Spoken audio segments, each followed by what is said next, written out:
आकाशवाणी जम्मू है। सन्ना खबरें च तुंदा स्वागत। पैह्ले खास खबरें कन्नै में श्रुति खजूरिया। प्रधानमंत्री नरेंद्र मोदी होरें आखेआ जे शिक्षा खेत्तर च सुधार आस्तै सरकार केईं लोड़चदियां तब्दीलियां करोग। प्रधानमंत्री होरें देसै दे शिक्षा खेत्तर सरबंधी केईं बहुमुखी योजनाएं गी शुरु कीता। उपराज्यपाल होरें कश्मीरी विस्थापितें दी अचल संपत्ति सरबंधी ऑनलाईन पोर्टल शुरु करोआया। उनें आखेआ जे प्रदेश च समाजिक बरोबरी ते रमानदारी आस्तै सरकार केईं व्यापक कार्यक्रम लागू करा'रदी ऐ।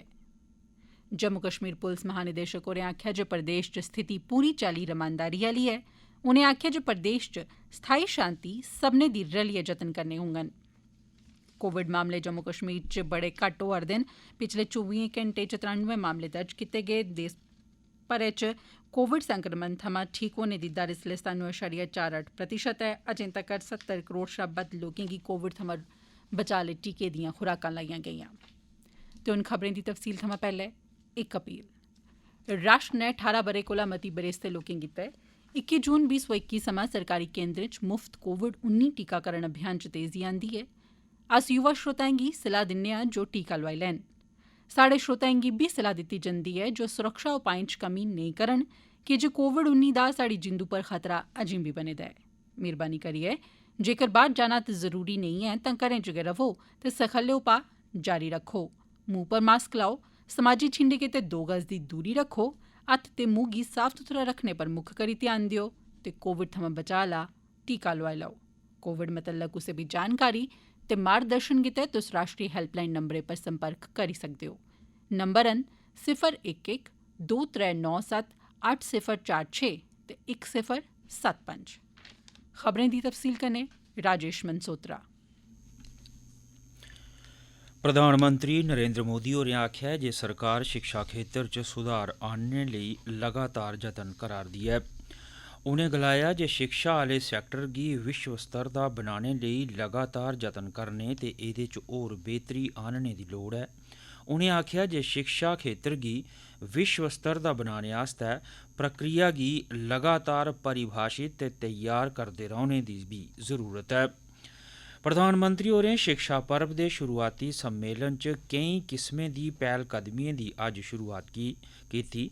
उनें आखेआ जे अज्ज कीती गेदी नमीं शुरुआतें ते बक्ख-बक्ख तकनीकें ते जतनें कन्नै शिक्षा खेत्तर दा भविक्ख बेह्तर ते उन्नत बनी जाग। उनें गलाया जे एह्दे कन्नै बच्चें दा भविक्ख ना छड़ा होर बेह्तर होग सगुआं ओह् भविक्खै दी चुनौतियें आस्तै तैयार बी होई जाङन।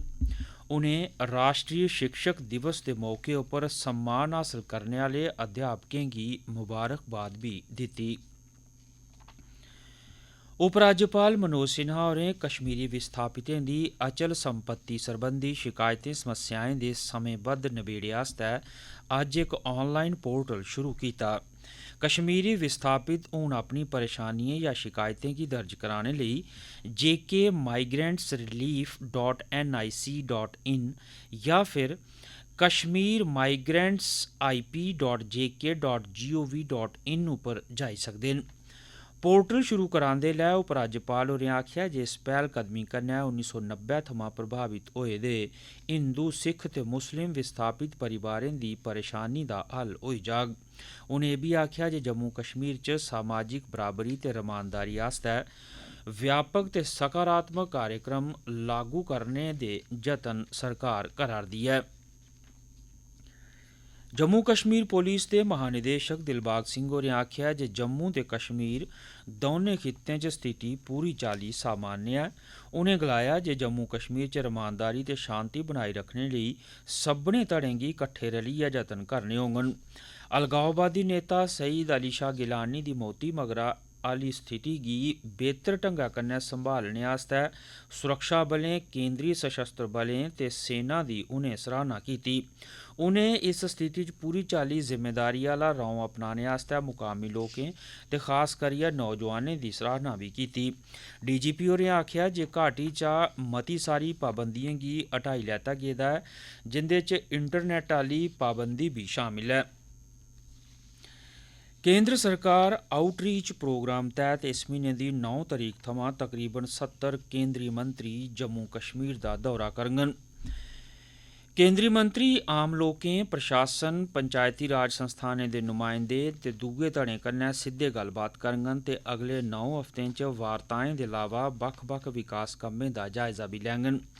चीफ सैक्रेटरी अरुण मेहता होरें डिवीजनल कमिशनरें ते डिप्टी कमिशनरें गी निर्देश दित्ते न जे बैक टू विलेज कार्यक्रम दौरान ताले गेदे कम्में दी जिलेवार प्रगति दे अलावा जिला योजनाएं तैह्त उपलब्धिएं दा ब्यौरा बी पेश करन तां जे दौरे पर आवा'रदे मंत्रियें आसेआ जायजा लैने लेई पेश कीता जाई सकै। रामबन जिले च मंकी मोड़ कोल इक सड़क हादसे च इक व्यक्ति दी मौत होई गेई ते 2 जने जख्मी होई गे न। एह् हादसा उसलै होआ जिसलै इक ट्रक ते ट्राले दी टक्कर होई गेई। साढ़े जिला संवाददाता ने जानकारी दित्ती है जे दवै गड्डियां टक्करा मगरा 300 मीटर सड़का हेठ डिग्गी पेइयां। व्यक्ति दी मौके उप्पर मौत होई गेई, जेदी पन्छान उत्तर प्रदेश दी कानपुर थाह्र दे अनुज कुमार त्रिपाठी दे तौर पर होई है।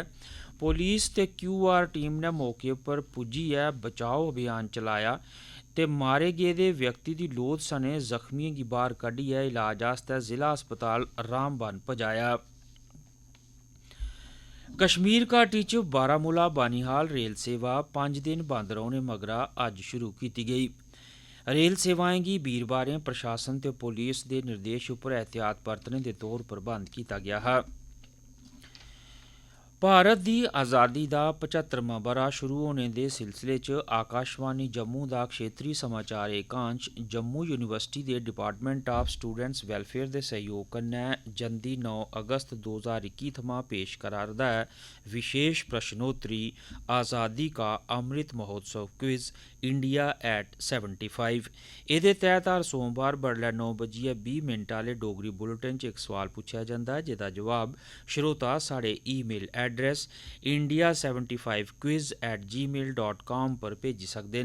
सभनें शा पैह्ले जवाब भेजने आह्ले 3 श्रोताएं गी जेतू घोषित कीता जंदा ऐ ते उंदे नांऽ दी घोशना अगले दिन मंगलवारें बडले आह्ले डोगरी बुलेटिन च कीती जंदी ऐ। श्रोताएं अग्गें अपील ऐ जे ओह् जवाब दे कन्नै अपना पूरा पता बी लिखियै भेजन तां जे जेतुएं गी सर्टिफिकेट डाका राहें उंदे घर भेजे जाई सकन। एह् खबरां तुस आकाशवाणी जम्मू थमां सुना'रदे ओ। बाकी दी खबरें कन्नै श्रुति खजूरिया। जम्मू कश्मीर च कोविड दे मामले हर रोज घट्ट होआ रदे न। इस लागै थमां ग्रस्त मरीजें दे नरोए होने दी दर 98.28% ऐ। कोरोना वायरस दे कल 93 मामले सामने आए। 18 ब'रे कोला बद्ध दी बरेस दे 69.69% लोकें दा कोविड थमां बचाऽ आह्ला टीकाकरण अजें तक्कर प्रदेश च होई चुके दा ऐ। मुल्ख भरै च इस लागै थमां ग्रस्त मरीजें दे नरोए होने दी दर 97.48% ऐ। पिछले 24 घैंटे दौरान 31,448 नमें मामले सामने आए। मुल्ख भरै च चलाए जा'रदे कोविड रोधी टीकाकरण अभियान दौरान 70 करोड़ थमां बद्ध लोकें दा कोविड रोधी टीकाकरण अजें तक्कर होई चुके दा ऐ। प्रधानमंत्री नरेंद्र मोदी होर वीडियो कांफ्रेंस राएं इस म्हीने दी 9 तरीक गी 13वें ब्रिक्स शिखर सम्मेलन दी अध्यक्षता करङन। इस शिखर सम्मेलन दा विशे सार ऐ ब्रिक्स @15 निरंतरता, तगड़ेयाई ते आम सहमति गितै अंतर ब्रिक्स साथ सहयोग। भारत ने अपने अध्यक्ष पद गितै पैह्ले आह्ले 4 क्षेत्रें दी निशानदेही कीती दी ऐ। एह् क्षेत्र न बहुराष्ट्रीय प्रणाली दा सुधार, आतंकवाद, टिकाऊ विकास दे लक्ष्य गी हासल करने लेई डिजिटल ते तकनीकल विज्ञान सरबंधी संसाधनें दी बरतून करना ते लोकें बश्कार आदान प्रदान च बाद्दे विस्तार करना। इनें क्षेत्रें दे इलावा ब्रिक्स लीडर कोविड-19 महामारी दे असर ते होर दुए मौजूदा कुल संसारी ते इलाकाईवार मुद्दें बारै विचार विमर्श बी करङन। उधमपुर च जम्मू कश्मीर ग्रामीण रोजगार सृजन कार्यक्रम तैह्त मर्दें ते महिला उद्यमिएं दे पैह्ले बैच नै अज्ज सिखलाई पूरी करी लैती। उनेंगी कारोबारी यूनिट खडेरने दी सिखलाई दित्ती गेई जिनेंगी खादी ग्राम उद्योग बोर्ड प्रायोजित करोग ते बैंक आसेआ दोआर उपलब्ध करोआए जाङन। आकाशवाणी समाचार कन्नै गल्ल करदे होई इक अधिकारी होरें दस्सेआ जम्मू एंड कश्मीर गवर्नमेंट की तरफ से एक स्कीम लॉन्च की गई थी JKRE। तो इसके तहत जो हमारे पढ़े लिखे नौजवान हैं जो बेरोजगार हैं तो उनको एम्प्लॉयमेंट अपॉर्चुनिटीज देने के लिए इस स्कीम को ग्राउंड पे उतारा गया था, जिसके तहत आज जो ट्रेनिंग हो रही थी जो बच्चे होते हैं उनको हम ट्रेनिंग देते हैं जे थ्रू RCT से ट्रेनिंग मिलती है सर। तो डायरेक्टर RCT मेरे साथ हैं जे इनको एक 6 दिन का कोर्स करवाते हैं जिसमें कि बिजनेस को आगे कैसे बढ़ाया जाता है, अपना अकाउंट्स कैसे रखने हैं, ग्राहक के साथ कैसे डील करना है, बैंक के साथ कैसे डील करना है, ये सब चीजें इनको सिखाई जाती हैं। तो इस ट्रेनिंग का यही मकसद रहता है ताकि जो बेनिफिशरीज हैं एक बार अगर फाइनेंशियल असिस्टेंस बैंक से या गवर्नमेंट से मिलता है इनको कि अपने काम में जे कामयाब रहें। केंद्र ने अज्ज खाते डीलरें लेई 15 दिनें दा इक कोर्स शुरू कीता जिस दौरान सखेत्रुएं गी बक्ख-बक्ख किस्में दी खाद हैलें बारै सिखलाई दित्ती गेई। रियासी च जिला प्रशासन ने दिव्यांगें लेई शिक्षा ते दूई सहूलतें सरबंधी प्रोजेक्ट मदद शुरू कराया। रियासी दे डीसी होरें आकाशवाणी समाचार गी दस्सेआ ये एक सेगमेंट ऑफ सोसाइटी है जिसमें अगर कुछ कंट्रीब्यूट किया जाए तो उसका हर एक आदमी के कॉन्शियस पे एक पॉजिटिव इम्पैक्ट रहेगा। तो ये आइडिया आप समझिए वहीं से आया कि आम रोजमर्रा की जिंदगी में as citizen of the society हम ये चाहते हैं कि किसी न किसी की सपोर्ट, किसी न किसी की हेल्प की जाए। तो यहाँ डिफरेंटली एबल्ड की अगर हो पाएगी एज पार्ट ऑफ एडमिनिस्ट्रेशन और एज पार्ट ऑफ सिटीजन तो वो बहुत अच्छा सुकून वाला काम होगा। प्रधानमंत्री नरेंद्र मोदी होर इस म्हीने दी 26 तरीक गी आकाशवाणी पर प्रसारित होने आह्ले कार्यक्रम मन की बात राएं देश विदेश च रौह्ने आह्ले लोकें कन्नै अपने विचार सांझे करङन। इस कार्यक्रम दी 81वीं कड़ी होग। इस कार्यक्रम लेई प्रधानमंत्री होरें लोकें सवां उंदे सुझाऽ ते विचार मंगी भेजन। लोक अपने विचार ते सुझाऽ नमो ऐप या माई गोव ओपन फोरम पर सांझे करी सकदे न। एह्दे अलावा लोक टोल फ्री नंबर 1800 पर फोन करियै बी अपने विचार ते सुझाऽ प्रधानमंत्री होरें गी भेजी सकदे न। अखीर च मुक्ख समाचार एक बारी फिर। प्रधानमंत्री नरेंद्र मोदी होरें आखेआ जे शिक्षा खेतर च सुधार आस्तै सरकार केईं लोड़चदियां तब्दीलियां करोग। प्रधानमंत्री होरें देश दे शिक्षा खेतर सरबंधी केईं बहुमुखी योजनाएं गी शुरू कराया। उपराज्यपाल होरें कश्मीरी विस्थापितें दी अचल संपत्ति सरबंधी ऑनलाइन पोर्टल शुरू कराया। जम्मू कश्मीर पुलिस महानिदेशक होरें आखेआ जे प्रदेश च स्थिति पूरी चाल्ली रमानदारी आह्ली ऐ। उनें आखेआ जे प्रदेश च स्थाई शांति लेई सब्भनें गी रलियै जतन करने होङन ते कोविड मामले जम्मू कश्मीर च बड़े घटी गे न। पिछले 24 घैंटें च 93 नमें मामले दर्ज होए ते देश भरै च अजें तक्कर 70 करोड़ शा मते लोकें गी वैक्सीन दे टीके लाई दित्ते गे न। एह्दे कन्नै गै इस बुलेटिन दे समाचार समाप्त होए।